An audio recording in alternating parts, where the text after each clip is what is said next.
Olá, ouvinte das rádios universitárias 99.9 FM e da Paulo Freire AM 820. E a você que nos acompanha pela transmissão ao vivo no Facebook.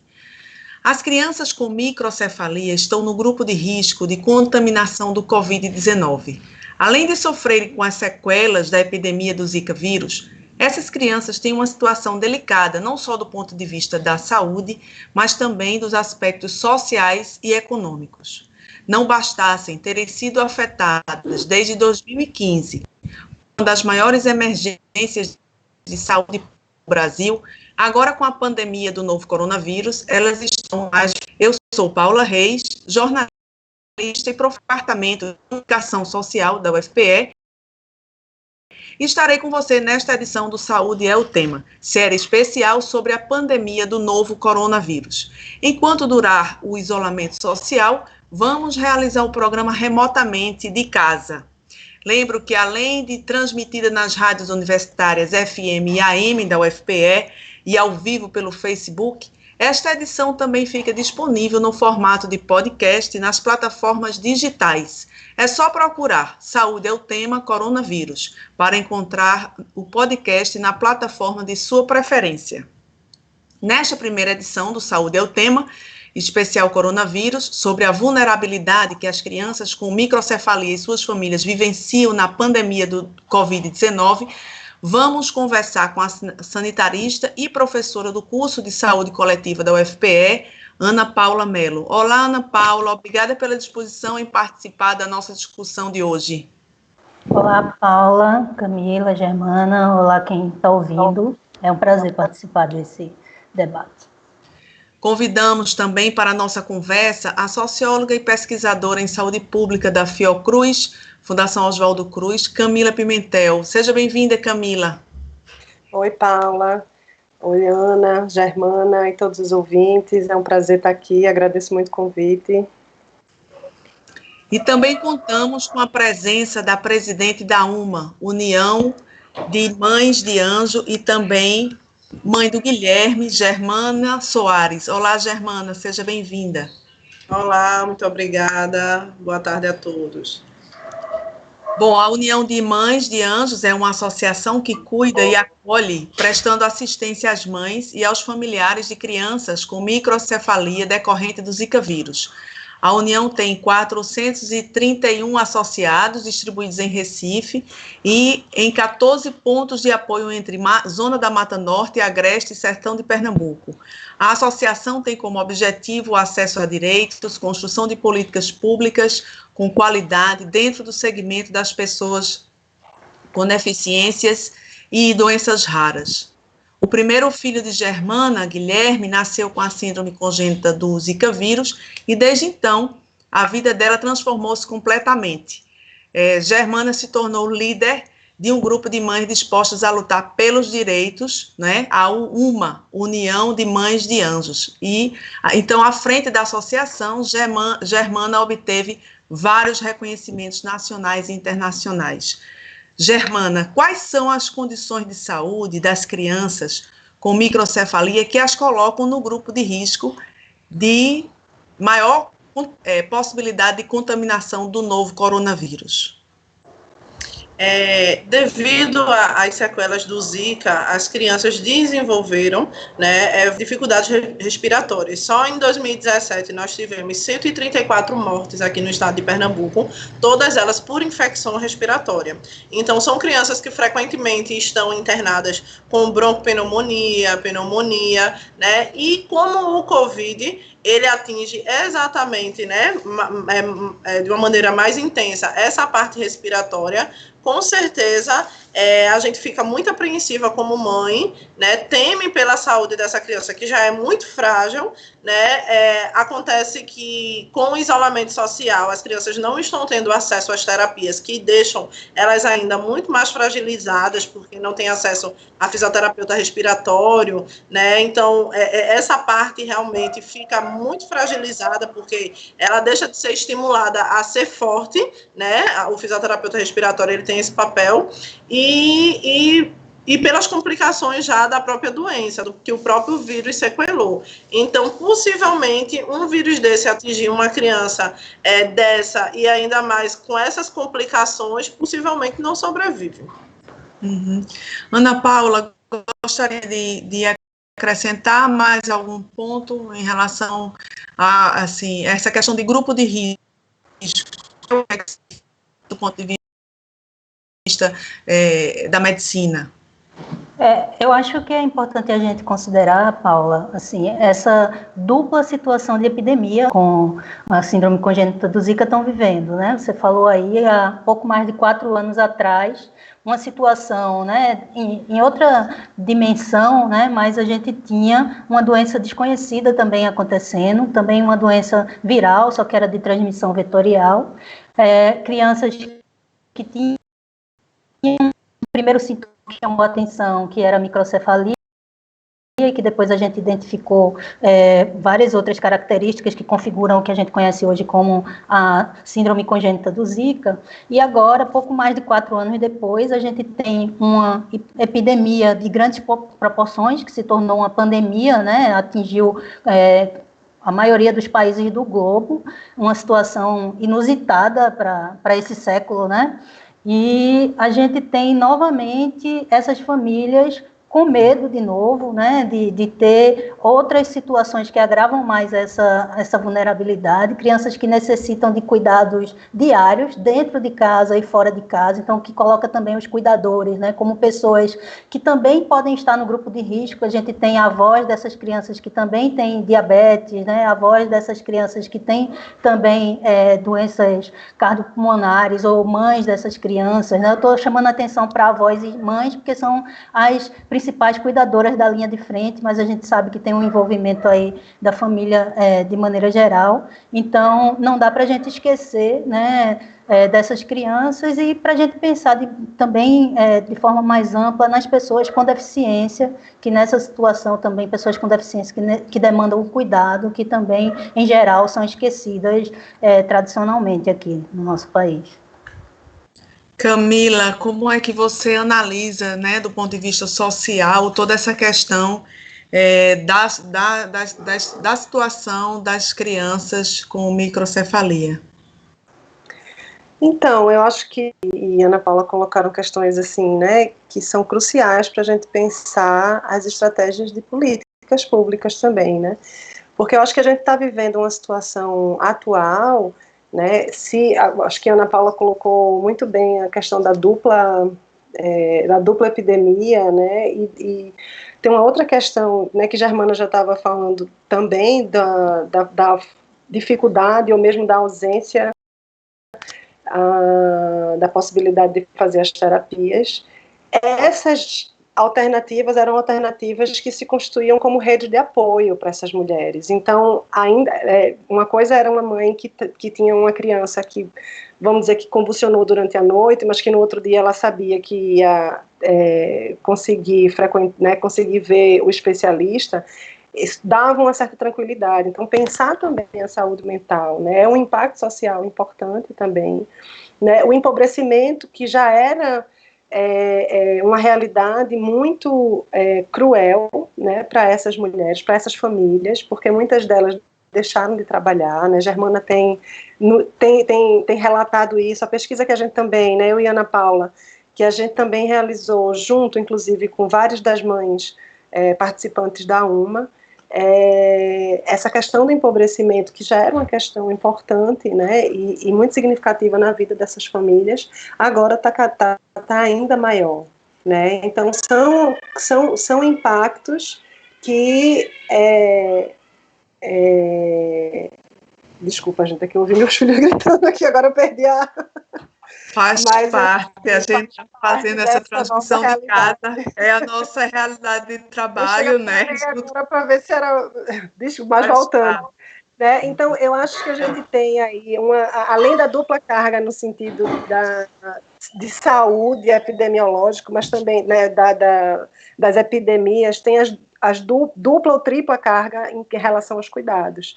Né? O IBGE, por exemplo, tem o último levantamento que eu me lembro até agora, assim, né, de que a diferença em termos de hora de horas semanais, né, dedicadas aos cuidados e aos cuidados domésticos entre homens e mulheres, as mulheres dedicam 18,5 horas, enquanto os homens 10,3. Então, nessa situação agora de confinamento, de distanciamento, de diminuição das redes de apoio, como Ana e como Germana colocaram, aumenta ainda mais essa carga, né, essas demandas físicas e psíquicas para essas mulheres.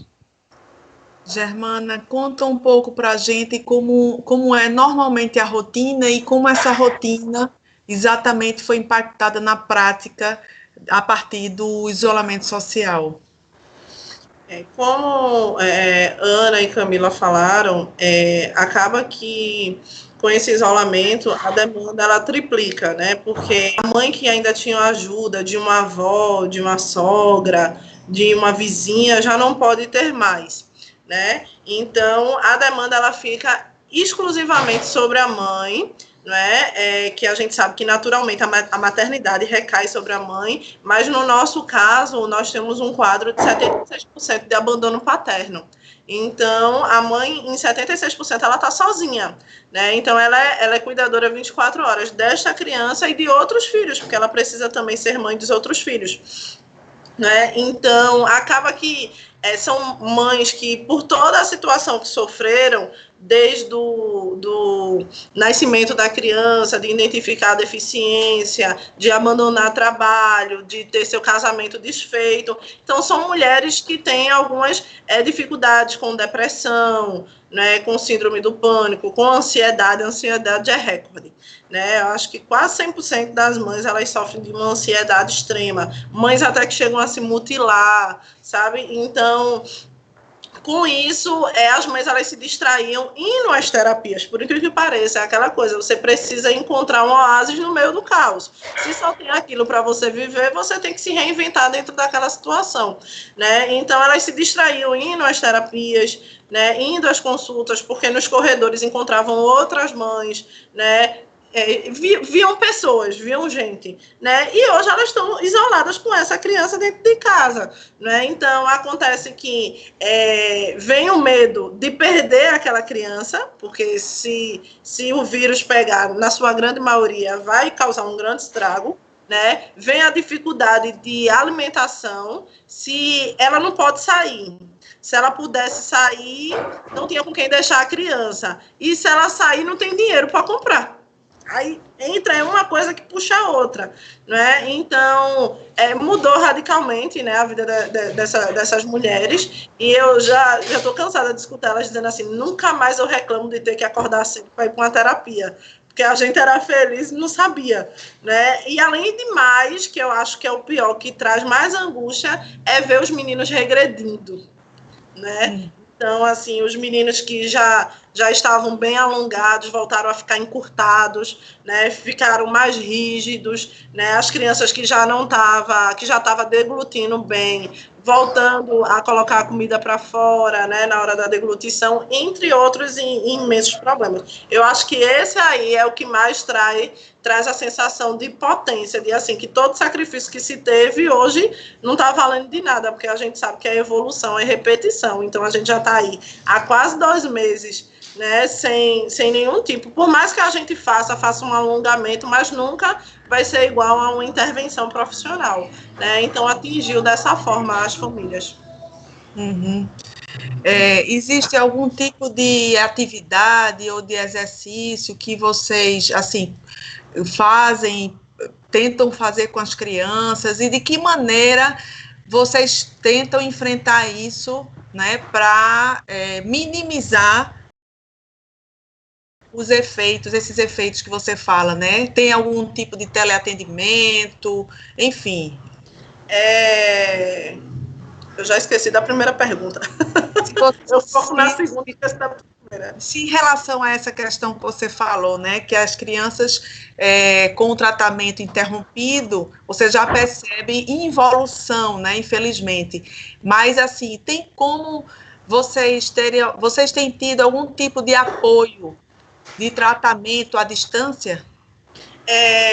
Está em teste ainda uma iniciativa da Secretaria Estadual de Saúde, né, aqui de Pernambuco, as consultas inicialmente com a neuro, que é a doutora Vanessa Vanderlin, que é quem atende a grande maioria dessas crianças, o teleatendimento. Eu e Guilherme, meu filho, fizemos parte da turma piloto, né, que para testar as dificuldades e tal, e ele tinha consulta dia 20 de abril, e eu consegui, ao menos, conversar com ela e Guilherme interagir com ela via teleatendimento, mas ainda está em teste.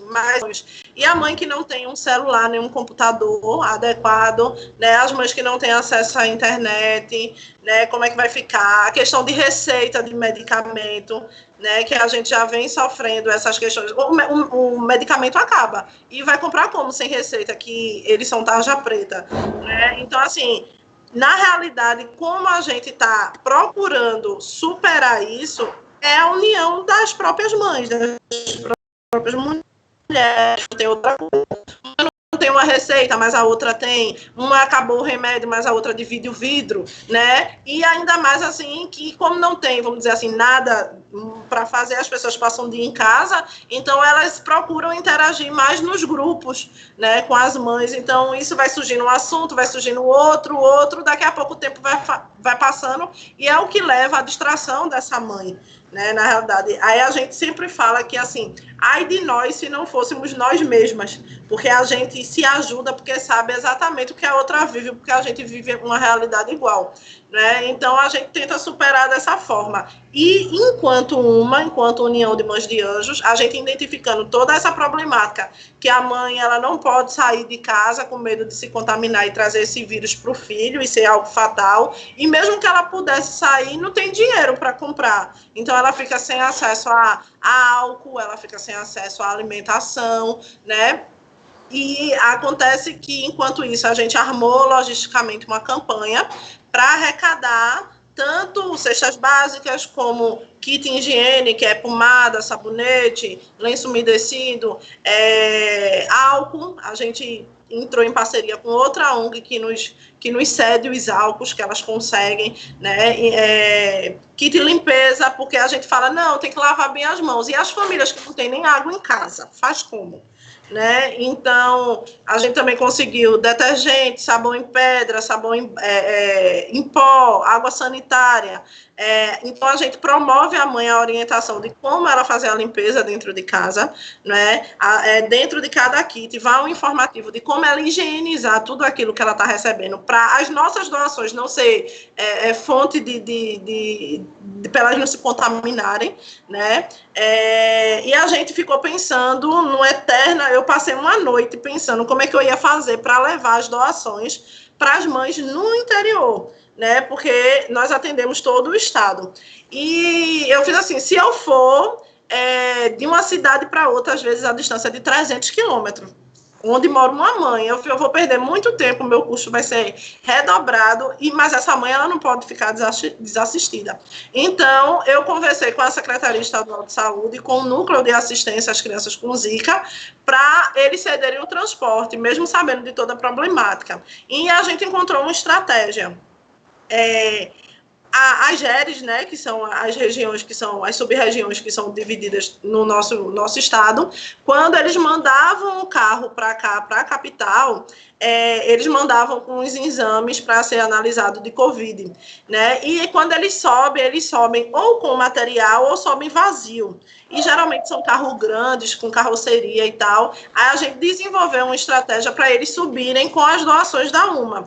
Quando chegarem lá na GERES, lá tem uma apoiadora dessa rede, desse núcleo, e essa apoiadora articularia com os municípios para a Secretaria de Saúde, que estão trazendo o exame do Covid para a GERES trazer para Recife, para eles levarem e deixarem essa doação com a mãe sem ela precisar sair de casa. Então, isso é que a gente chama de rede. Então, graças a Deus, isso funcionou, né? A gente já conseguiu atender quase todas as regiões, só está faltando mesmo a região de Oricuri, né? Mas o restante, todas as regiões, Agreste, todos os sertões, tirando Oricuri, e aqui a região metropolitana também só falta o município de Camaragibe, porque Recife a gente finalizou ontem, a primeira etapa, né? Porque quando a gente finaliza a primeira etapa, a primeira já está passando necessidade de novo, né? Então, foi essa forma que a gente encontrou de se ajudar. Camila, como a questão social, ela está fortemente impactada, né, por tudo isso que Germana falou, quer dizer, esse estresse, né, essa ansiedade, enfim, que atinge a todos, especialmente as famílias com as crianças, né? Como é que você analisa aí, então, essa construção dessa rede de apoio, né? E as políticas, né?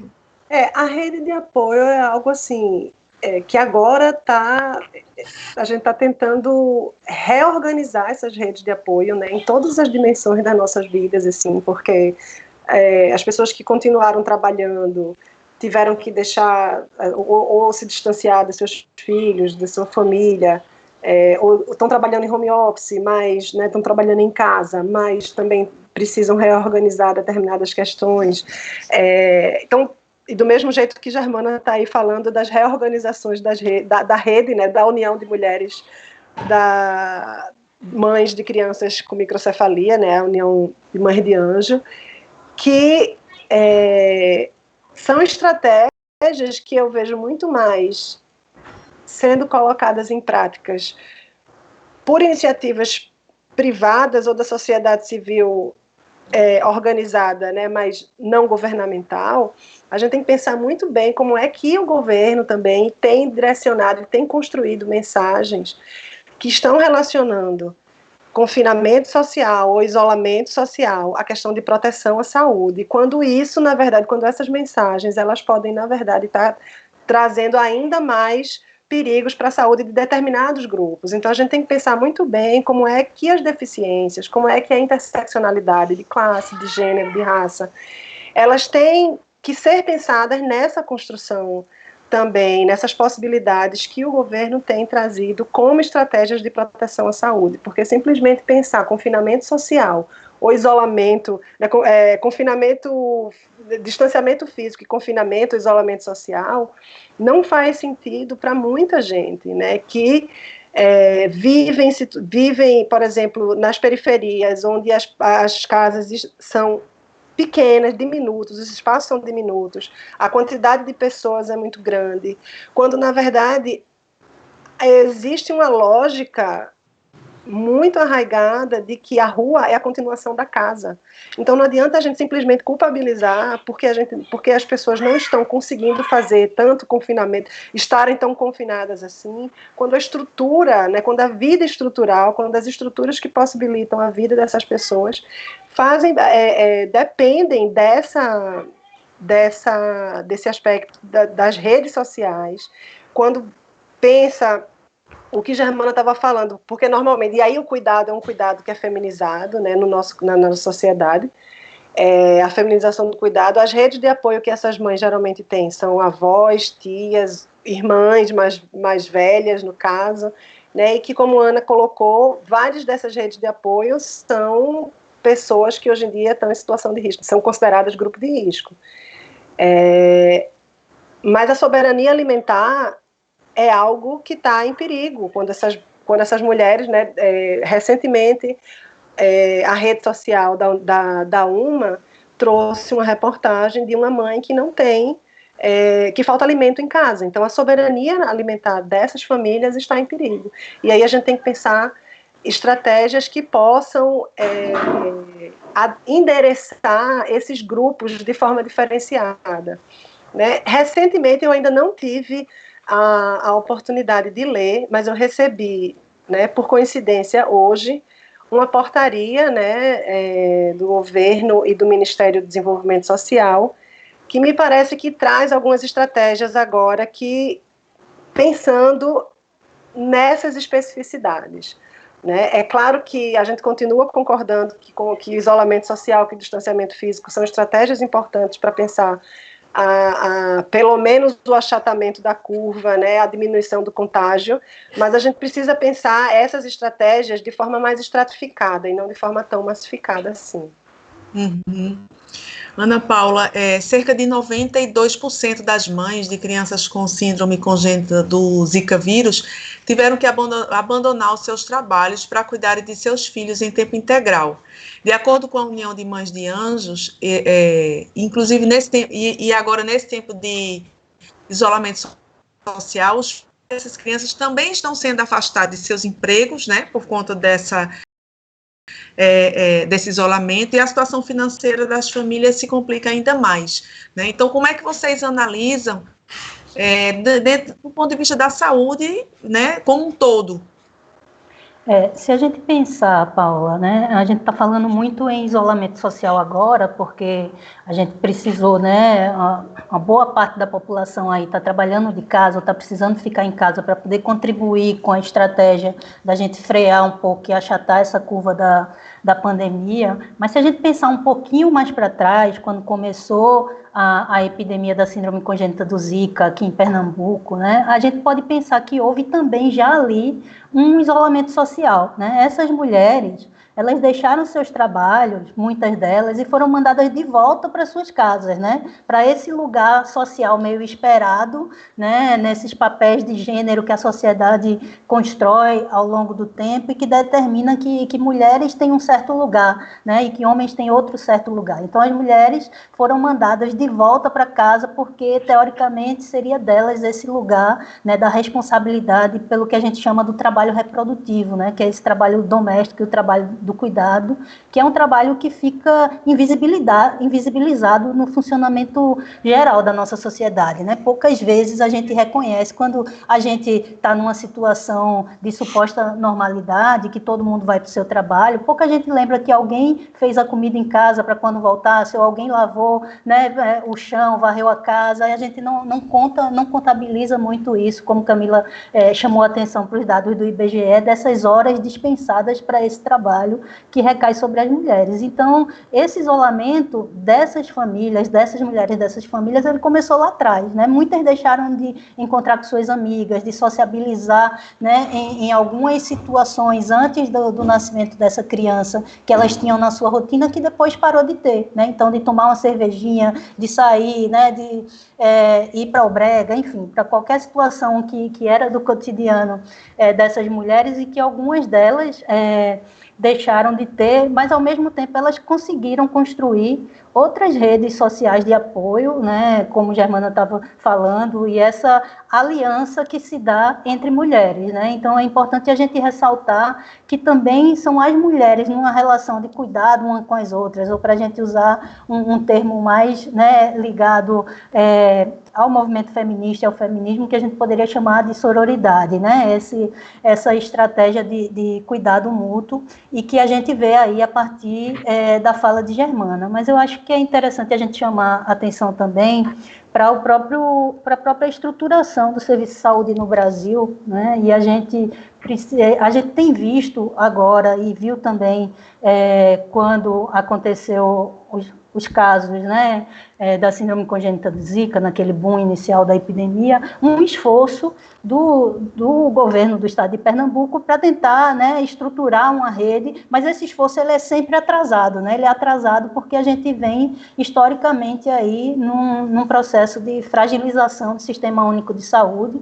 A gente tem aí uma emenda constitucional, né, que bloqueou recursos para a saúde, que isso está atingindo duramente nesse momento agora. Então, a gente tem um sucateamento, né, e uma diminuição gradativa e ampla do financiamento para o sistema de saúde. Então, essa corrida ela é sempre uma corrida atrasada, ao mesmo tempo que a gente precisa considerar a importância do Sistema Único de Saúde no Brasil como a maior conquista social da população brasileira, né? Não tem nenhuma política social que a gente possa comparar com a possibilidade da gente ter um sistema universal, né, público para a sociedade brasileira, porque senão a gente estaria numa situação muito pior, infinitamente pior do que a gente tem hoje na situação de pandemia e na situação das crianças com síndrome congênita do Zika.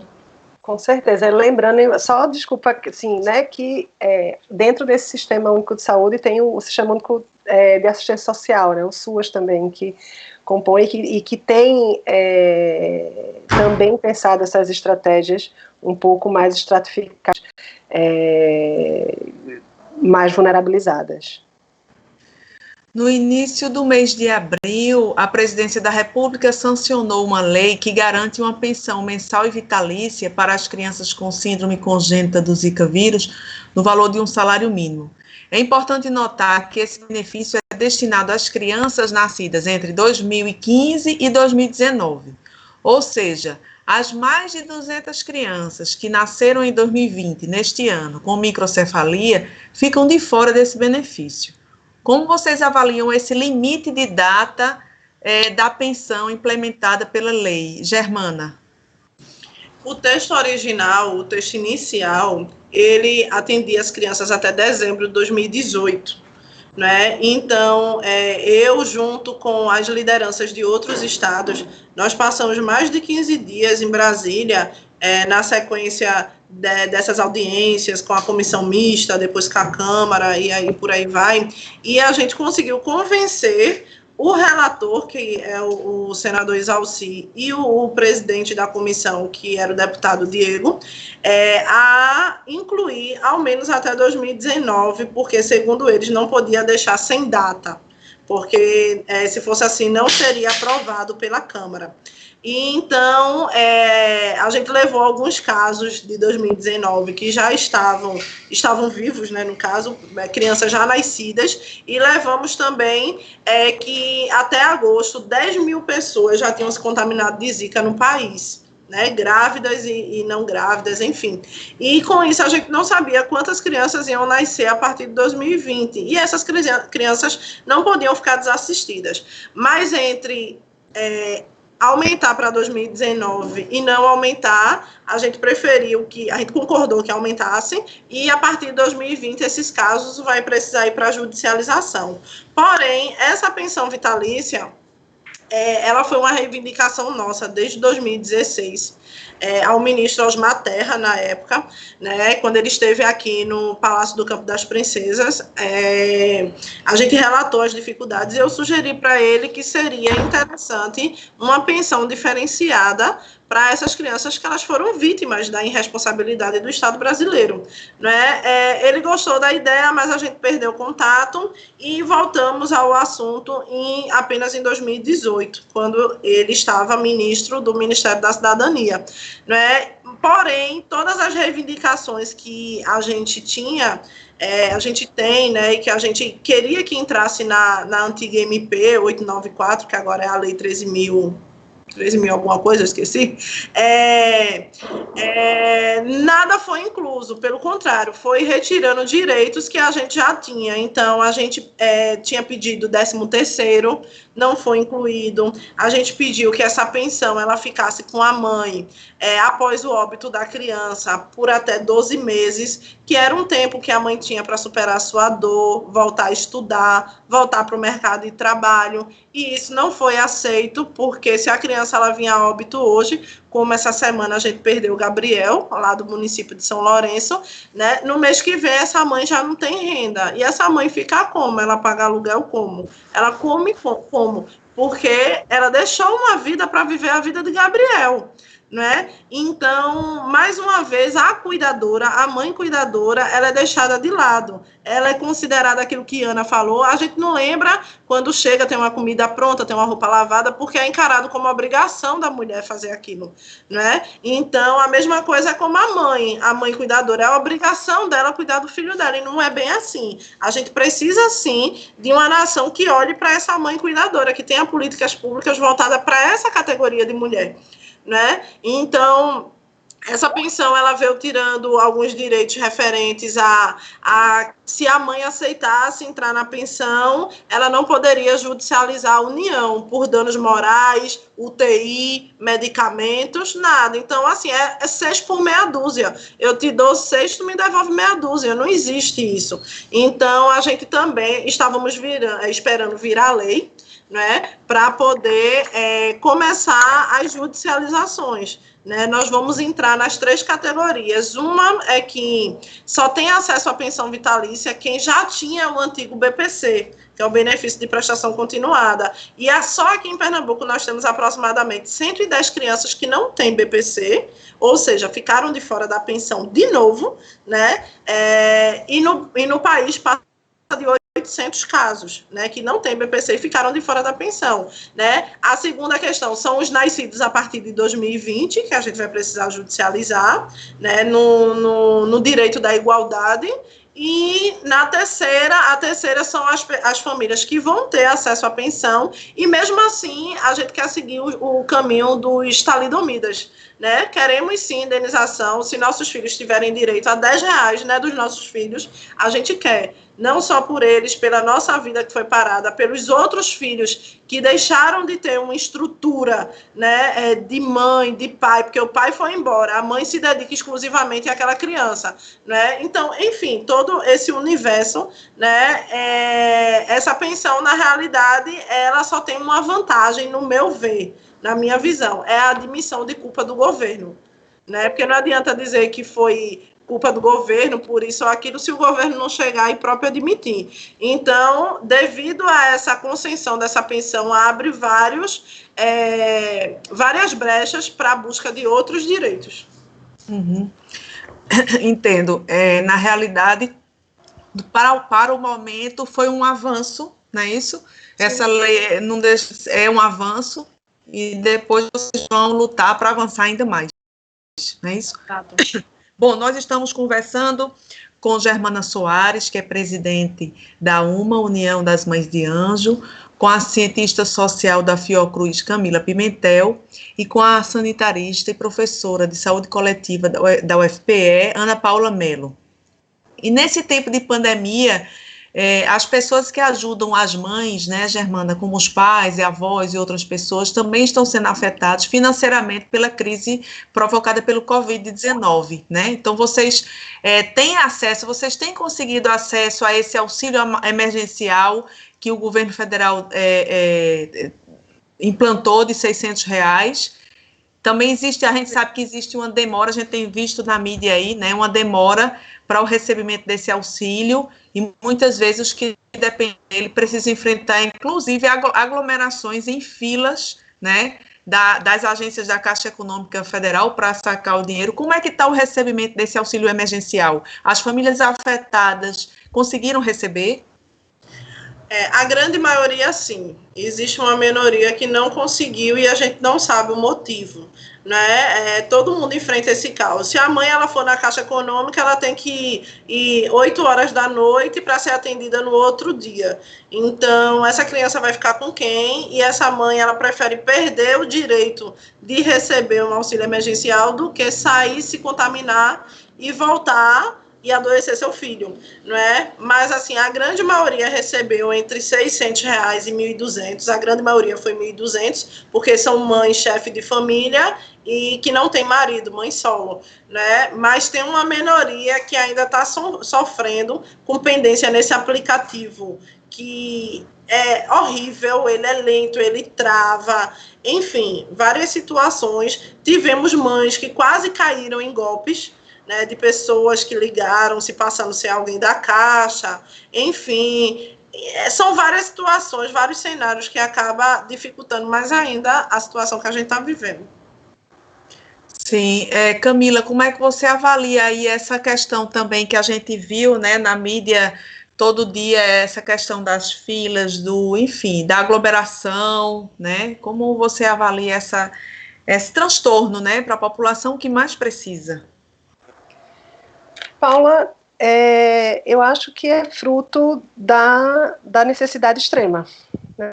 Eu acho que isso fala muito da necessidade extrema, porque todos sabem dos riscos de estar circulando nas ruas, muitas vezes precisar pegar um transporte público, muitas vezes, como a Germana falou, de passar a noite num espaço que não é agora um espaço seguro, né? Mas ainda assim estão se submetendo a isso por conta dessa necessidade extrema, né? E por conta também daquilo que eu acho que Germana já vem, que Germana e eu acho que também Ana falou,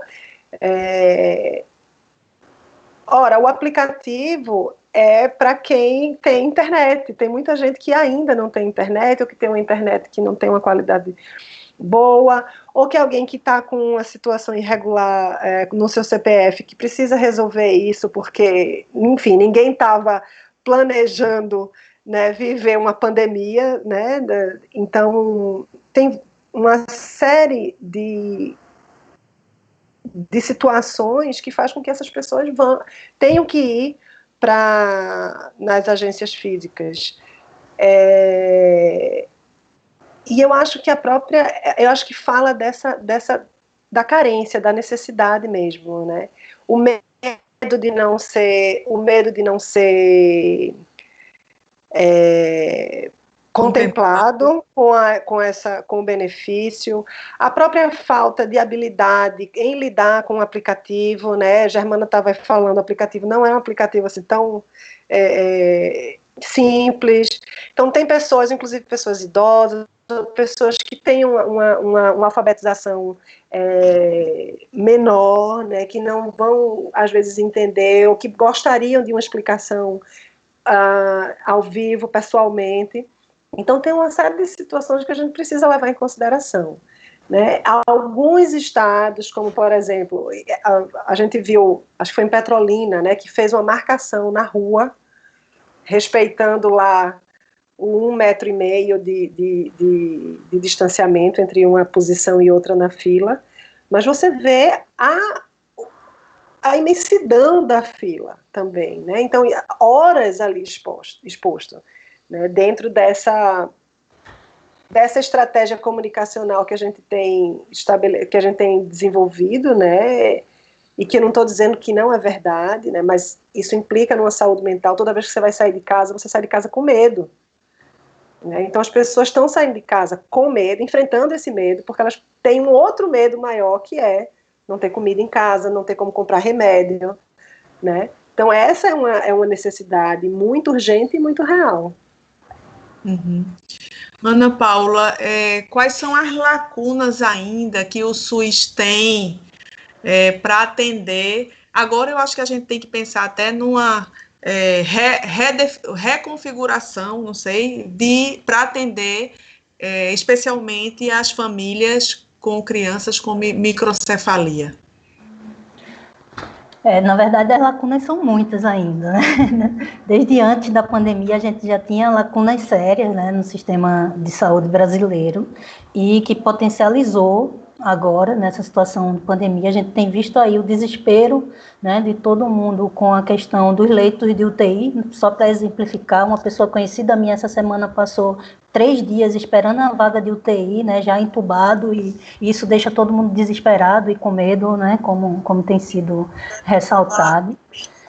E a gente pensa que quando a gente fala de acesso à saúde, a gente não está falando só da possibilidade da gente chegar num serviço de saúde e ser atendido. A gente está falando para além disso. A gente está falando da possibilidade de ter uma casa que dê as mínimas condições de vida para a gente. A gente está falando que esse recurso, né, ele veio depois de muita demora, muita pressão social, que a gente já sabia que a gente ia chegar nessa situação de caos mesmo no sistema de saúde agora, antes, e demorou bastante para acontecer. Quando a gente vê a pessoa que está, né, no posto máximo da nação dizer uma frase como e daí, né, isso diz muito, assim, né, das lacunas que a gente tem. A gente tem lacunas desde a responsabilidade social e sanitária das pessoas que nos representam, né? Que a gente, de certo modo, né, algumas pessoas escolheram para nos representar, e isso é muito sério. E é muito sério a gente pensar também, se a gente visualizar alguns dados da Secretaria de desenvolvimento social aqui de Pernambuco, por exemplo. Mas quase 90% dessas famílias que tiveram criança com a síndrome congênita do Zika, antes das crianças nascerem, elas já estavam cadastradas no CAD único, né, que é esse cadastro de vulnerabilidade social mesmo, né, que se dá a partir de algumas características, inclusive renda. Então, isso diz muito para a gente, né, de que são famílias que não ficaram vulnerabilizadas porque uma criança com a síndrome congênita do Zika nasceu. É uma vulnerabilidade que vem aí de várias gerações, que atinge essas famílias, questões estruturais que vão desde acesso à água, como Germana falou, para poder lavar a mão, né, ao saneamento básico, a possibilidade de ter trabalho, emprego, e isso repercute em falhas de assistência mais direta da saúde individual, que é ter profissional de saúde suficiente, que tenha equipamentos de segurança adequados para enfrentar essa situação, número de leitos, né? Mas como eu disse antes, o serviço de saúde, né, a gente está tendo que trocar a roda do carro com o carro andando, porque a situação, de fato, é muito séria, é muito rápida, né, é muito aguda, e a gente precisa ter uma estrutura mesmo, mexer em questões estruturais, inclusive no que se refere a algumas categorias, como Camila chamou a atenção aí, né, de raça, de classe, né, a gente não é atingido. Essa fala de que a epidemia está pegando todo mundo do mesmo jeito, né, está todo mundo no mesmo barco. Exato, a gente não está no mesmo barco. Tem gente que está no iate, né, e tem gente que está tentando pegar uma tábua ali para tentar remar e se salvar. Então, não está. E essas pessoas, elas têm uma condição social demarcada, elas têm uma cor de pele demarcada, né? Elas têm um gênero demarcado, e isso diz muito da nossa própria estrutura e de que sociedade a gente quer, como é que a gente quer sair dessa situação de pandemia e construir outra sociedade. Então, eu poderia elencar aqui vários problemas do sistema de saúde, Paula, mas eu acho que os problemas eles não podem ser vistos como problemas pontuais, de número de leitos, de questões de vaga. A gente tem que pensar na saúde mesmo dessa perspectiva mais ampla, que a gente entende que a saúde é reflexo de um modelo de sociedade que a gente escolheu para viver. E se eu puder fazer só um pequeno comentário em cima disso, só para corroborar o que a Ana está colocando, né, é que é isso, assim, essas mulheres e esse trabalho que dentro de uma literatura feminista a gente já tem essa categoria de trabalho produtivo e trabalho reprodutivo. Esse trabalho do cuidado, né, é um trabalho que vulnerabiliza, inclusive porque é um trabalho que, na maioria das vezes, ele é um trabalho não pago. Então, são pessoas essenciais na estrutura da sociedade, mas são pessoas dispensáveis em termos econômicos. Então, isso fala muito também do nosso modelo de sociedade, de como a gente precisa encarar, né, essa democratização do cuidado, essa democratização do acesso à saúde, né, a diferença, por exemplo, que hoje a gente tem entre uma pessoa do sistema privado de saúde, a chance dela ter vaga num leito de UTI é maior do que dentro do SUS, muito embora o esforço, a gente tem visto o esforço enorme do Estado de Pernambuco, principalmente, que é o que eu tenho acompanhado mais, em criar leitos, né, mas ainda assim essa desigualdade também se coloca nesse sentido. Então, isso tudo, concordando com a Ana, é parte de um modelo muito maior, que não é só de saúde, mas é de modelo de sociedade. Você que nos acompanha pela transmissão ao vivo no Facebook, siga conosco comentando, enviando perguntas, curtindo e compartilhando, interaja com a gente. Inclusive, tem uma pergunta aqui, que eu vou ler agora, para a Germana, de Ana Karina Mello. Como faz para ajudar a rede, Germana? A gente pede para entrar em contato ou pelo Instagram, que é @União de Mães de Anjos, tudo junto, ou através do WhatsApp, que é o DDD 819-8748-9065. Lá no Instagram tem todos os dados. O que é que mais as pessoas, assim, poderiam doar mais, assim, que tipo de material seria mais importante nesse momento? A gente necessita de cestas básicas, de leites em geral, material de higiene, que é creme dental, absorvente, sabonete, lenço umedecido, pomada para assadura, que são as crianças, material de limpeza, em geral, álcool, tudo isso é muito bem-vindo. Certo. Em relação à questão que você falou, né, esse apoio psicológico necessário e que vocês, entre as mães mesmas, vocês se dão um apoio uma à outra, mas vocês têm algum tipo de apoio psicológico profissional? Na realidade, não. Né? A gente tinha esse apoio na União, né, na própria sede, junto com as terapias, que teve que ser cessado. O que a gente tem procurado são redes de apoio que estão divulgando para as mães atenderem a nível emergencial, né? Porém, a dificuldade que a gente encontrou, a gente achava que era uma alternativa, mas a dificuldade que a gente encontrou que tem algumas redes que lhe atendem agora, emergencialmente, mas se a mãe precisar na semana seguinte ou durante a semana, novamente, aí tem que ser pago. Aí já não entra dentro da estrutura que a gente pode, né? Aí, infelizmente, a psicóloga de uma mãe é a outra mãe. E quais são os cuidados, Germana, que as famílias com crianças com microcefalia devem ter com o Covid-19, além daqueles básicos para toda a população? Tem mais alguns específicos? Não, na realidade, a prevenção é uma só.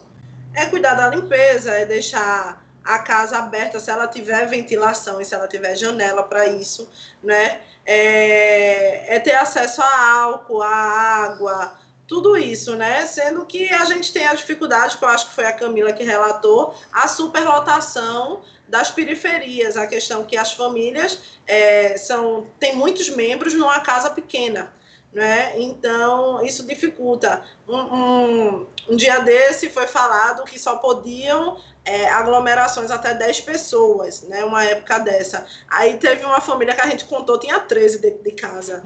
Aí a gente até ficou brincando, olha, se a polícia bater aí, 3 vão ter que sair, viu? Que não sei o quê. Enfim, né? Só uma mãe tem 6 filhos, né? Fora ela e o pai já fazem 8. Então, assim, na grande maioria das vezes, os pais maternos moram também com essa família, né? Então, assim, não é só a criança, são vários grupos de risco dentro de casa, porque também tem os idosos. A gente está caminhando para o fim do programa. Eu queria, então, passar uma última palavra para cada uma de vocês 3, já agradecendo a participação aqui no nosso programa Saúde é o Tema Especial Coronavírus. Ana Paula, gostaria de complementar, acrescentar, chamar a atenção para algum aspecto que a gente, por acaso, tocou rapidamente ou nem falou?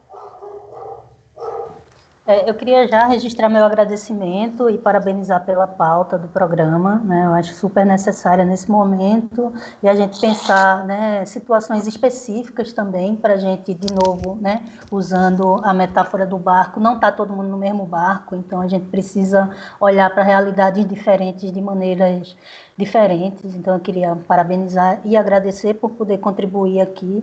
Eu acho que tem algumas questões que a gente vai precisar pensar para o depois, né, do que é que nos afeta depois que tudo isso acabar, porque a gente está torcendo que vai acabar, todo mundo está louco para poder botar o pé na rua de novo, né, para poder abraçar as pessoas que gostam, mas eu acho que a gente tem que chamar uma atenção especial, de novo, para a situação das mulheres na pandemia, né? Elas são afetadas de maneira muito diferente do que os homens. Eu não estou querendo dizer com isso que os homens não são afetados né? Obviamente que são, né? Mas existem peculiaridades. A gente tem visto aí várias notícias chamando a atenção para o aumento do número de casos de violência doméstica, né? A gente tem uma situação aí também para a gente pensar que a própria saúde reprodutiva das mulheres, né? Será que, né, as relações, né, interpessoais, será que elas estão acontecendo com cuidado, com respeito, né? Será que a própria atividade sexual durante a pandemia, ela está acontecendo com consentimento ou não? E o que é que vem depois disso, né? Será que as pessoas estão tendo acesso a pensar, né? Já é uma situação complicada no Brasil, quando a gente tem mais de 50%, por exemplo, das gestações, elas não são planejadas no Brasil, né? Quase 60% em alguns lugares. E essa situação de pandemia deixa, né, muitas, inclusive do próprio acesso a método contraceptivo, quando a gente tem unidades de saúde que estão com seu funcionamento restrito, e depois como é que a gente vai olhar para essa situação, né, de gravidez, de pré-natal e do próprio nascimento dessas crianças nesse mundo. Então, eu queria, né, chamar a atenção que isso impacta também, uma pandemia como essa impacta na saúde reprodutiva das mulheres, e chamar a atenção de novo para esses problemas estruturais, que eu estou falando, que não é só de saneamento básico, isso, né, obviamente super importante, acesso a trabalho, mas eu estou falando também dessas relações entre nós, entre pessoas, e que a gente precisa valorizar, por exemplo, desde quando se chama atenção no Brasil todo o fato de uma mulher negra médica, né, ter ganho o grande reality show, né, nacional, mas a gente precisa pensar também onde estão as mulheres negras do nosso cotidiano, do nosso dia a dia, que tipo de, né, acesso, que tipo de direitos elas estão tendo garantidos, que tipo de possibilidade de escolha. Eu queria só complementar nesse sentido, para a gente poder se afastar um pouco do problema e poder ver ele a partir de outros aspectos mais estruturais. Obrigada, Ana Paula Melo, professora do curso de Saúde Coletiva da UFPE. Camila? Então, assim como a Ana, também queria começar agradecendo, né, essa oportunidade. Eu acho que esse é um programa que ajuda a gente a pensar, né, no que é dentro de uma noção, dentro de uma realidade de pandemia, o que é global e o que é local, né? Quais são as questões que tocam a todos, quais são as questões que tocam a todos, mas quais são as especificidades, né? Então, algumas das questões que a gente pôde discutir aqui, que Germana traz, inclusive, não apenas dentro desse nosso, né, meu e Diana, dessa vivência mais acadêmica, mas de uma vivência mesmo de experiência cotidiana, né, disso, questões específicas que eu acho que a gente precisa pensar enquanto desenvolver discurso, né, mensagens que sejam específicas para essas populações, que enderecem essas desigualdades, essas diferenças e essas especificidades, né, as necessidades de cada uma dessas populações que são diferentes.